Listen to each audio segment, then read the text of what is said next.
All right, with Hillary Clinton and Donald Trump set to face off for the very first time at Hofstra University tomorrow night, it seems like a fitting time to test our presidential debate knowledge. Here to put our debate IQ to the test is Kenneth Davis, the author of the new book, In the Shadow of Liberty, and he joins us now. I'm already feeling nervous about this situation. Good morning, Kenneth. If you're feeling nervous, just imagine how they're feeling. So, quickly to the questions. Which candidate looked at his wristwatch very famously during a presidential debate? Hubert Humphrey, George W. Bush, or George H.W. Bush? The answer, of course.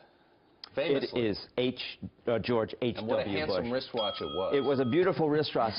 The problem was that was the image that people had, that George H.W. Bush looked like he had a car waiting for him and he couldn't wait to get out of there. And Bill Clinton was sometimes all about the look of things. Okay. Question 2. Who had a 5 o'clock shadow and had gotten out of the hospital prior to his presidential debate? Was it Franklin D. Roosevelt, Richard Nixon, or Dwight D. Eisenhower? B is correct. It was Richard Nixon. Very, very famously, he looked terrible. John F. Kennedy, on the other hand, in 1960 was rested, tanned, ready. Nixon really paid the price of the idea that this was the television era. Why not just shave?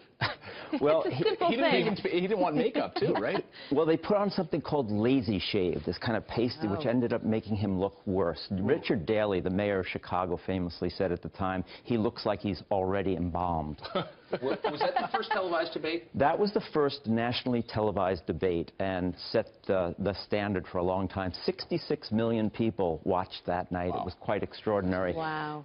Didn't really change the ultimate outcome, but certainly helped Kennedy in the beginning to get recognized more by the American public, which knew Nixon. He had been the vice president for 8 years. All right, so last question. What was the method of introducing the country to candidates before the age of television broadcast? The Pony Express, front porch campaigning, or soapboxes in public parks? B. You're all right. Again, we're going to have to come up with a tiebreaker here. Yeah, so the front porch campaign, with people would actually sit, the presidential candidates would sit on the front porch in a rocker.